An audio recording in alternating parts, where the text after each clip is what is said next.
Okay, hello everyone, and welcome to the Leadership Excellence Podcast. Your hosts are Tom Lawless and George Trachilis. Today, we're exploring a concept that defines the direction of every great organization, the True North values. These are the guiding principles that keep a company focused on what truly matters, no matter what the challenges or changes are that are ahead. When leaders and teams align their true north, decisions are clear, energy stays focused, and progress remains unstoppable. You know, George, I'm asked a lot on what are True North values. And they're just simply the company's guiding principles. They're fixed points that define its purpose, its direction, and integrity, and they act as a moral and operational compass, helping leaders and teams make decisions um, that keep them aligned with the organization's vision and mission. Tell me a little bit about what you've seen, what your history is with some True North values. Yeah, thanks for asking, Tom. Okay, so when I go into an organization, and I did this again with that aerospace company, we always list what's our mission, vision, and values. Like those are the three, that's the trifecta for organizational direction, right? Mission is why you exist. So why does this organization exist? I'm going to bring Toyota in as an example. Toyota exists to basically serve their customers, but how? And producing happiness for all is their latest. So producing happiness for all, that's their mission. And their vision is creating mobility for all. We'll get to the values right away, but I want people to know that the verb creating and the verb producing is critical. And this is what we also teach in the Harada method. Don't talk about like I want to or I will or even like I want this to happen. Use a verb as if it's in the present tense because that sets everybody's mind in the right direction. So people don't know that that verb in front of what they're doing, like producing and creating, that verb is 80% of the battle when you create your mission and your vision. Now, let's talk about the values. So, Toyota has two pillars basically in the Toyota Way 2001. One is, respect for people, and the other one is continuous improvement. Now, when I went to Japan, imagine cutting those pillars with a laser and looking at it from the top. Under respect for people, they have two values: teamwork and respect. Two values. And we get into it in a lot of detail, but I just want to say, simple to remember. Teamwork is not about just the team. It's about the individual as well, being like a player on the team, being challenged and moving up so that they can set the stage for others moving up. So that's one pillar cut in half. The other pillar, continuous improvement, has a key thing that will always be with Toyota. This is a principle. It's called Genchi Gembutsu. Going to Gemba, going and watching and observing and making sure you've got it down. And then you got a Kaizen mind and then challenge. Those are the three values that Toyota has under continuous improvement. So when I went to Japan, they made it really clear. These are our five values. Today, they got the Toyota Way 2020. There's 10 different values, but they're all around really those five. One I really like is create room to grow. And they have a picture of a cup being right side up. So it's kind of interesting, creating room to grow. So whatever your values are in your company, you want to list them. I suggest keeping it to a small number, like 5, 7, odd numbers. And one Mhm. of the things I did when I went to a company in manufacturing, I was running the company. So I needed to bring in what I needed to do in that company. And one of the values I brought in was respect for time. And we built in activities around respect for time. It was my thing. Nobody else has that. respect for time. So every meeting started with what is the purpose of the meeting and what is your desired outcome, whoever's organizing the meeting or whoever called the meeting. What's your desired outcome? Another one is put yourself in the other person's shoes. What do they need to know? Stop talking about all this other stuff and think about what they need to know. And this really helped me because then I could work at this company instead of it, kind of like interpreting respect for people as in listening to everybody and everything they have to say. Honestly, Tom, we would go broke if I did that. So that's why I introduced respect for time. So another thing I do, or like I was thinking about, is what is true north? True north is actually a true north versus a magnetic north, right? When you look at the North Pole, it's a true north. It's not the magnetic north. They should have had it magnetic north. What is the magnetic north of your company? It's like way better than true north because this is where you're being drawn as a magnet versus true north. So I would change it if it Good was point. me. Yeah.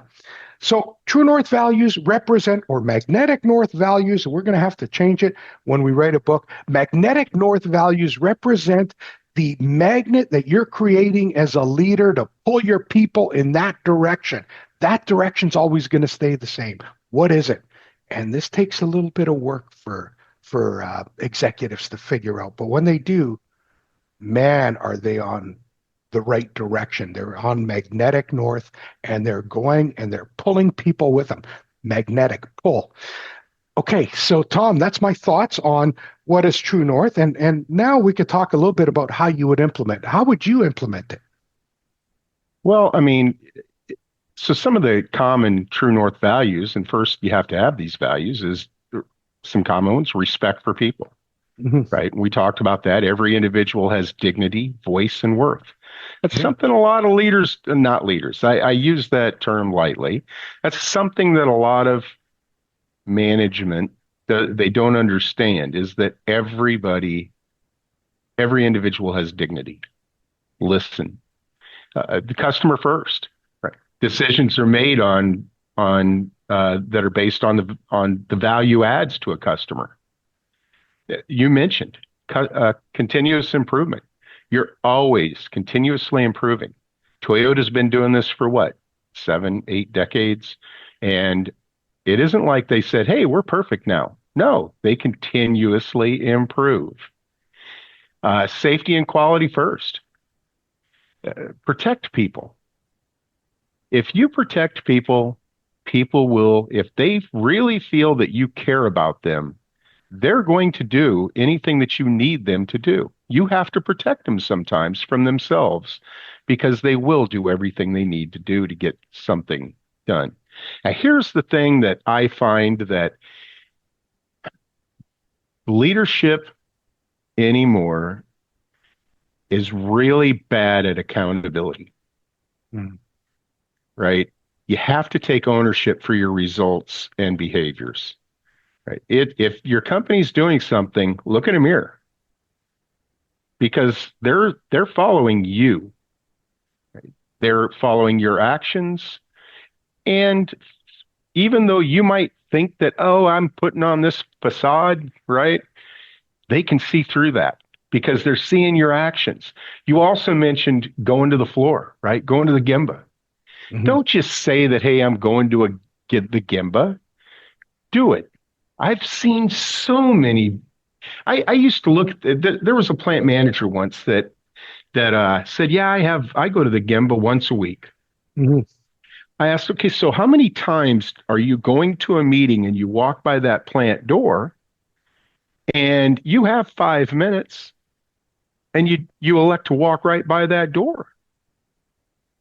You don't have to spend a lot of time out there. Go out there and see what's going on. Talk to people. If you ask your operators or you ask your people what needs to improve and you let the take the walls down so they're not afraid to say something, they'll tell you. You may Yeah. not always like what they're going to tell you, but they'll tell you. An example of something like this is um, Alan Mullally with Ford Motor Company, and he took over in 2006, and the company was hemorrhaging billions of dollars, right? His true north, it was pretty simple. Working together always works. Pretty simple. He made leaders share problems with the workforce in weekly meetings, and he created a culture of accountability instead of fear. This is something that this isn't new. Taking fear out of everything, it's not new. It's not a new concept. Heck, Deming said that what in the 40s or 50s. It's like, come on. And with his leadership, um, they didn't take government bailout funds. Ford didn't, right? Um, so really, the lesson there is that True North gives people confidence to tell the truth and solve real problems instead of hiding them. So first, like you mentioned, you define what your True North means. What do we stand for? No matter what do we stand for? And then you turn your values into daily behaviors. Mhm. So, it could be respect for people, continuous improvement, and then align, and we've talked about this, align your goals and decisions to those values. And then lead by example. And this is key. Like I mentioned, Mhm. people are always watching. What did Shingo say? Something to the effect of, "What are they doing when your back's turned?" Something like that. Yeah. Um, it's not when you're watching them, it's when you're not watching people. What are they doing? What are they saying? Communicate and reinforce this everything constantly.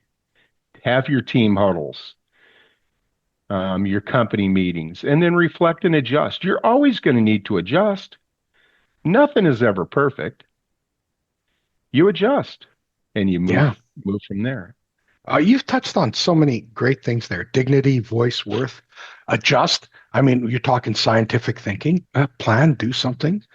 I remember Shingo saying, "Look, you're a leader, and you're blaming your people for something. It's like spitting up in the air." And he actually made the motion, right? Spitting up in the air. It's just going to come back down in your face. And Yeah. so, therefore, there are consequences. And, he always said, go to the Gemba with a little bit of purpose and use all your senses. There's so many great things he said there. And you just brought up like a whole ton of stuff. One thing I did is I was talking to a Toyota leader in Perth, Australia. And he says, George, do you know if there's any order to the true north values? And I said, no particular order. He says, that's not true. For us, and I think he was talking about Australia. I haven't heard it anywhere else. For us, there was an order. First thing, go to Gemba, Genchi Gembutsu, right? Second, respect. You're going to use their name and you're going to thank them for the hard work they're doing. And it's actually thanking somebody and thanking people is in the Toyota Way 2020, right? Specifically. So be grateful. And then you're going to say, what's the challenge? So you bring up the challenge. What's the challenge you're working on? You're trying to get X number of units out in a day, or what's that challenge? And then you both use your Kaizen mind and you say, okay, where are you at with your experimentation? What was the last step you did? What happened? Good. What did you learn? What's the next step? What do you expect to happen? All scientific thinking. And this is all centered around teamwork. So he said, yeah, there is an order. And it's great if you can make a story happen with your core values. So do it. One of the things you got to remember is if you're going to respect people, look at your workforce. Look at the languages they speak. That company, manufacturing company, there was a lot of Filipino people there. So I had to do the core values in Tagalog so they could understand them, right? Or Tagalo. I don't know how you pronounce that, but it's something you got to think about is how are you going to Hmm. connect with your people? So this is like a wonderful exercise. First the why, then the what, then the how is what they used to say. But in this case, your mission, vision, and values are the trifecta here for you to get down in one exercise. Mission, why you're doing it, what you're doing is your vision, and the values is so important. They're the principles that guide your decision making every day towards the direction, the vision that you're trying to get to. Tom, do you have anything else to add?